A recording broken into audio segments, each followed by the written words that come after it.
दोस्तों, आपका स्वागत है आपके अपने चैनल कृषि मित्र चैनल में। किसान भाइयों, आज हम आपके लिए एक नई वीडियो लेकर के आए हैं और आज की इस वीडियो में हम आपको जानकारी देने वाले हैं साथियों, धान की फसल में बालियां निकलते समय हमें किन गलतियों को बिल्कुल भी नहीं करना चाहिए, किन बातों का ध्यान रखना चाहिए और धान की फसल में बालियां निकलते समय हमें कौन सी खाद को डालना चाहिए, किस चीज़ का स्प्रे करना चाहिए। आज की इस वीडियो में दोस्तों हम इसी के बारे में बात करने वाले हैं आपसे।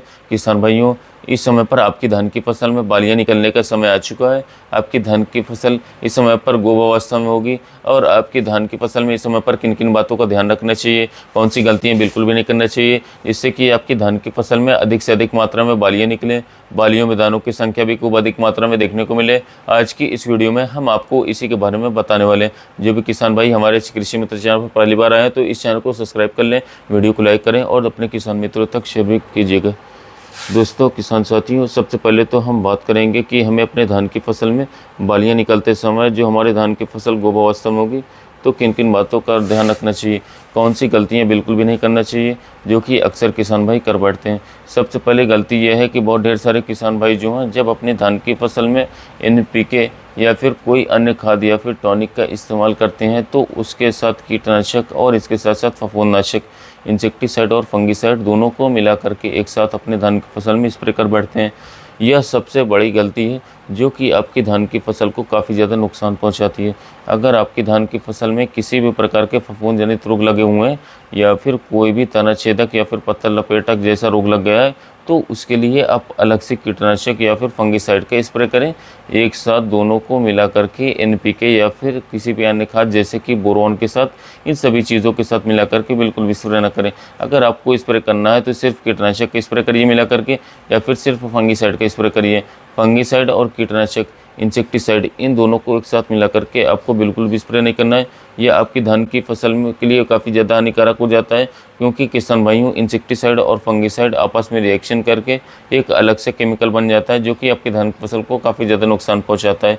दूसरी गलती कुछ किसान भाई ये कर देते हैं कि जब उनकी धान की फसल में बालियां निकलना शुरू हो जाती है और इसके साथ साथ बालियां अधिक मात्रा में निकल आती हैं, जब 50% बालियां निकल आती हैं तब वह स्प्रे करते हैं। यह बिल्कुल ही गलत है दोस्तों। जब आपके धान के खेत में बालियां निकलना शुरू हो जाती हैं, 5 से 10% तक ही बालियां निकली रहती हैं पूरे खेतों में, तब आपको स्प्रे करना चाहिए। जब 50% बालियां निकल जाती हैं, 70% बालियां निकल जाती हैं, तब आप स्प्रे करेंगे तो साथियों किसी काम का नहीं होता है, आपको फ़ायदा बिल्कुल भी देखने को नहीं मिलता है। यह दूसरी गलती थी। तीसरी गलती ये होती है दोस्तों कि जब आपकी धान की फसल में बालियां निकलना शुरू हो जाती हैं, जब उसमें आप बालियां निकलने के दौरान यूरिया ले जा कर के डाल देते हैं तो अभी यूरिया का कोई काम नहीं साथियों। इस समय पर आपको यूरिया डालने की कोई भी आवश्यकता बिल्कुल भी नहीं है क्योंकि दोस्तों यूरिया का जो काम होता है हमारा, जो अब हमारी धान की फसल रोपाई के बाद 20 से 40 दिन या 50 दिन के बीच में होती है, तब सबसे ज़्यादा यूरिया हमें देना चाहिए। क्योंकि किसान भाइयों, यूरिया के इस समय पर यह फ़ायदा होता है हमें कि हमारे धान की फसल में अधिक मात्रा में टेलरिंग, कल्लों का फुटाव, जड़ों का विकास, इसके साथ साथ और भी बढ़वार ग्रोथ, हरियाली में यह सहायता करती है। अब हमें दोस्तों बालियां बनने के दौरान जो अब हमारी धान की फसल में बालियां बनना शुरू हो जाती हैं तो हमें यूरिया का कोई भी काम नहीं है। इसलिए दोस्तों अब हमें यूरिया बिल्कुल भी नहीं डालना चाहिए। अगर आप अधिक मात्रा में यूरिया डाल देंगे तो इससे क्या होता है कि आपकी धान की फसल काफ़ी ज़्यादा लंबी हो जाती है और जब आपकी धान की फसल पकती है तो साथियों अधिक वर्षा या फिर तेज हवाओं के कारण जो हमारी फसल पक जाती है तो वो गिर सकती है धान फसल। ये समस्या में अधिक मात्रा में ज़्यादा यूरिया डालने के कारण देखने को मिलती है। तो इसलिए अब आपको यूरिया डालने की कोई भी आवश्यकता बिल्कुल भी नहीं है। इसके बाद साथियों एक गलती और है जो कि हमारे किसान भाई कर देते हैं और यह करते हैं कि अपनी धान की फसल में जब बालियां निकलना शुरू होती है, जब गोबावस्था में हमारी धान की फसल होती है तो वो नमी का ध्यान बिल्कुल भी नहीं रखते हैं। अगर आपके खेत में इस समय पर नमी खत्म हो जाएगी तो साथियों आपके लिए काफ़ी ज़्यादा हानिकारक और नुकसानदायक है क्योंकि साथियों बालियां निकलने के समय आपके खेत में पानी की कमी बिल्कुल भी नहीं होनी चाहिए।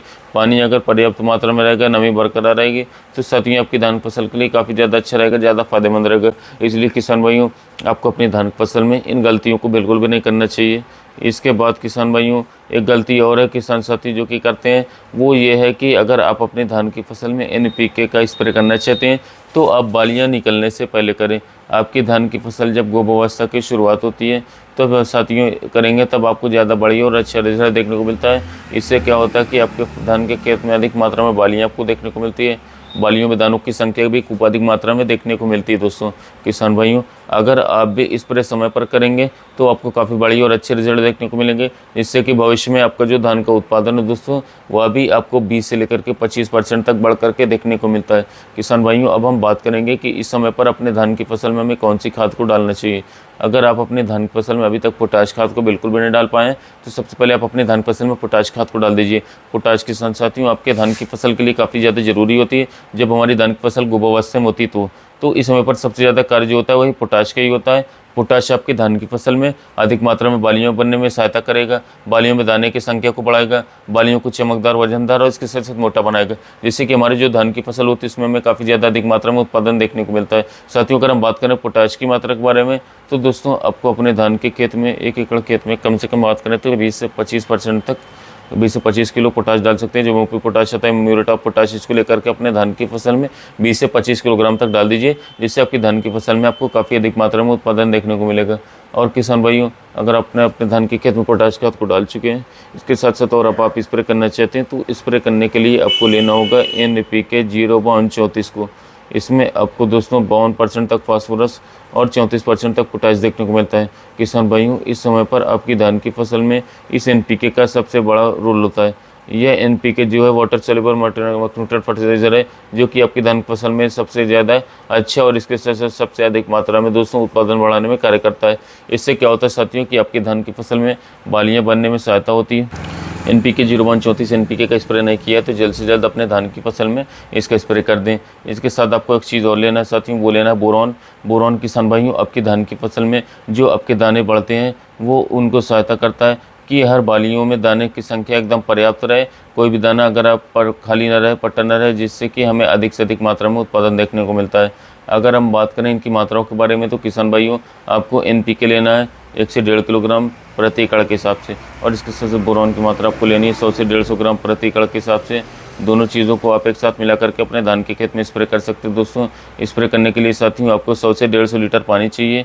150 लीटर पानी में दोनों चीज़ों को घोल करके अपने 1 एकड़ खेत में इसका स्प्रे आप कर सकते हैं। किसान भाइयों, इसके साथ अगर आप चाहें तो कोई भी कीटनाशक, अगर आपके धान के खेत में तानाछेदक या फिर पत्ता लपेटक रोग लगा है तो आप कीटनाशक को मिलाकर के स्प्रे कर सकते हैं।